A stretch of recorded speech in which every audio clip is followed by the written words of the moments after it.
예, 요거는 에코프로 BM이고요. 요거는 LNF입니다. 보통 2, 3년 저점에서 20배가 넘는 혹은 20배 가까운 상승을 하고 있죠.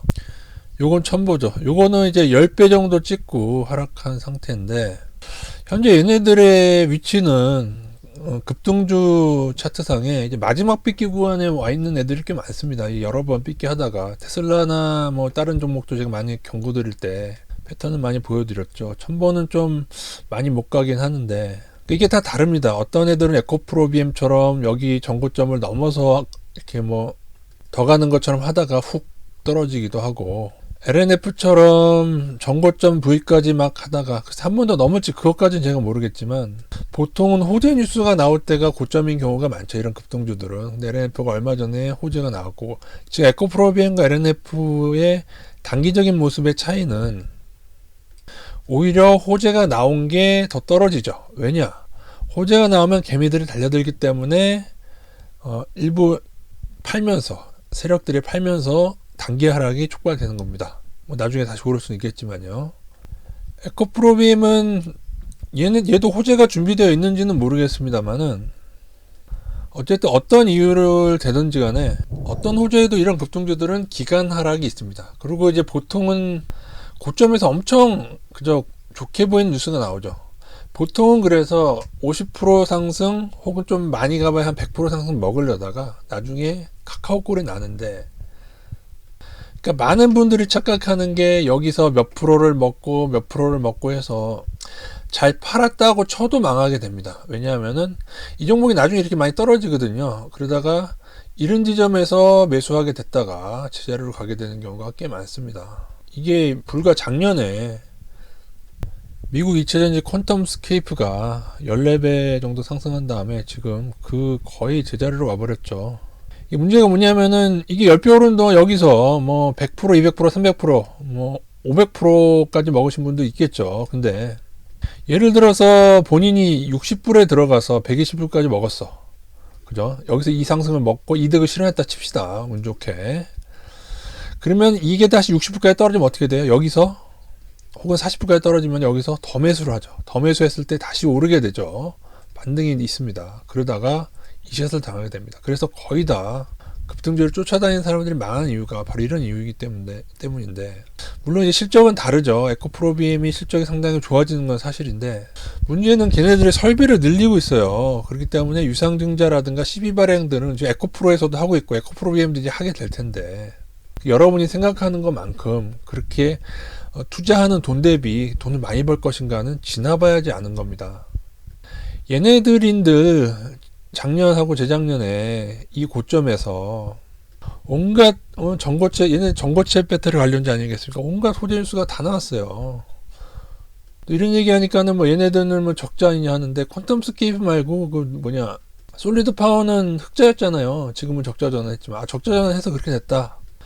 여러분, 이 생태를 이해하려면은 여러 유튜버들의 얘기도 있지만은 제가 볼 때 이 분야의 가장 전문적인 유튜버 같습니다. 기자들이 하는 건데, 여기서 양극재에 대한 조금 어떤 환상에 대해서 예전에 얘기한 적이 있는데, 그래서 비판을 많이 받았죠. 그죠? 양극재가 생각보다 부가가치가 높지 않다는 얘기를 해서 비판을 받았는데, 이게 맞습니다. 그리고 테슬라도 그랬지만은 거품 논란 뉴스가 삐질삐질 나오는 애들은 거의 다 문제가 있는 애들이에요.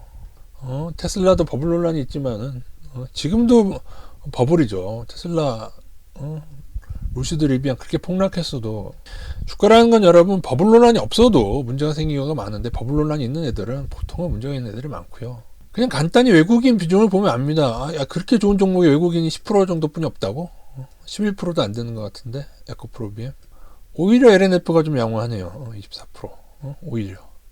근데 뭐예요? 올려붙인 주포가 외국인이잖아요. 카카오도 한때 외국인 들어오다가 빠지면서 그렇게 된 거잖아요. 외국인도 거품 만들고 외국인이 작전하는 경우도 있고, 그죠? 정말 좋은 종목은 삼성전자처럼 상당수 외국인이 되게 길게 투자합니다. 이렇게 막 에코프로비엠처럼 이렇게 막 들어갔다가 또 팔고 막 이러지 않아요. 첨보의 외국인은 10%도 안 되는데, 또 얘도 또 무슨 전고체의 화신인 양 막 선전하고 있던데, 다 똑같습니다. 여러분. 리비안이니 루시드니 테슬라가 가장 늦게 떨어지긴 했지만 다 문제가 생겼죠. 여러분, 테슬라요 지금도 버블이에요. 무슨 고점 대비 반땅 조금 더 났다고 이게 버블 해소된 거라고 착각하시면 안 됩니다. 무조건 2, 3년 새에 10배, 20배, 테슬라도 거의 30배가 넘게 올랐었잖아요. 거의 40배 가까이 올랐죠. 저점 대비로는. 그런 애들은 다 문제가 생기고, 장기로 발전한다고 해도 기간 조정이 있습니다. 그 기간 조정이 최소 마이너스 50%인데, 제가 볼 때 에코프로비엠이나 얘네들도 상황 따라서 마이너스 50% 이상, 마이너스 70%까지도 각오해야 될 수도 있어요. 고점 대비. 신평의 경고를 좀 새겨드릴 필요가 있습니다. 2차전지 기업 재무부담 내년에 현금 적자 36조 원이 될 텐데, 증설을 해요. 증설을 많이 해서 돈을 들여서 유상증자나 돈을 끌어와서 12발행도 하고, 12는 나중에 주식이 되니까 당연히 주가에 부담이 될 거죠.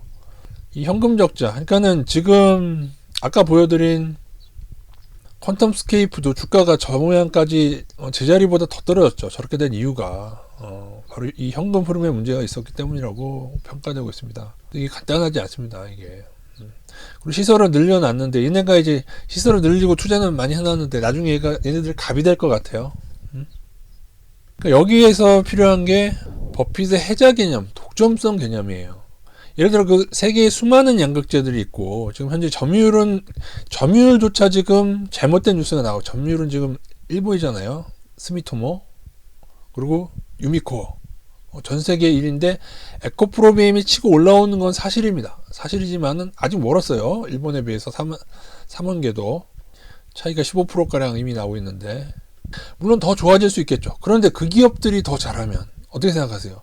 지금까지 1위였고 지금 2위로 치고 올라가고 있지만은 1위 아니에요. 에코프로비엠. 여러분 외국계 뉴스 잘 찾아보세요. 그러니까 이 모든 게 작전성에 의한 뉴스지, 제가 볼 때는 그 뉴스 자체도 문제가 있습니다. 해자가 되지 않으면, 예를 들어 에코프로비엠이든 LNF든 걔네들만의 특별한 뭐가 없으면 나중에 어떻게 돼? 배터리 기업이 협상할 때 여기저기 협상의 루트를 하면서 가격을 어떻게 해요? 가격을 후려치겠죠. 그죠? 후려친단 말이에요. 이런 게 뭐예요? 보통 삼성 하이닉스나 현대차에 납품받은 장비주들이, 부품주들이 걸어온 길이에요. 가격 후려치기를 당해서 문제고. 그래서 어느 연구 발표에 하면 지금 뭐 200개가 넘는, 뭐 몇백 개인지 모르겠는데, 그 수많은 2차전지가 우후죽순 생겨나고 있지만은 그 중에 진짜 살아남을 기업은 10개가 되지 않을 것이다. 물론 장비주까지 합치면 더 많겠지만은 글로벌 10개가 되지 않을 것이다. 장비주 전망은 무조건적인 건 문제가 있다.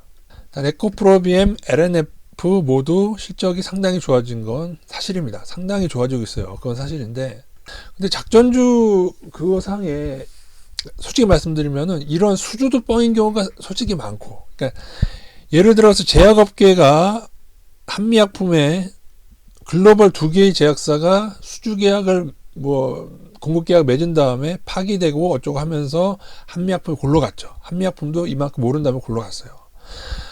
테슬라가 그러진 않겠지만은 이런 식으로 수주를 한 다음에 초창기에 들어가 놓고 걔네들이 공매도 치고 이렇게 해먹는 기법도 있다는 거 여러분이 아셔야 된다는 거예요. 이게 수주도 100% 믿을 게 안 되고요. 이 세계는 그렇습니다, 여러분. 그리고 제가 시젠하고 SD 센서 할 때 말했죠. HMM 때도 말했지만은 어느 시기에 갑자기 실적이 너무 많이 좋아졌을 경우에, 그러니까 SD 바이오 센서 때 제가 무슨 얘기를 했죠?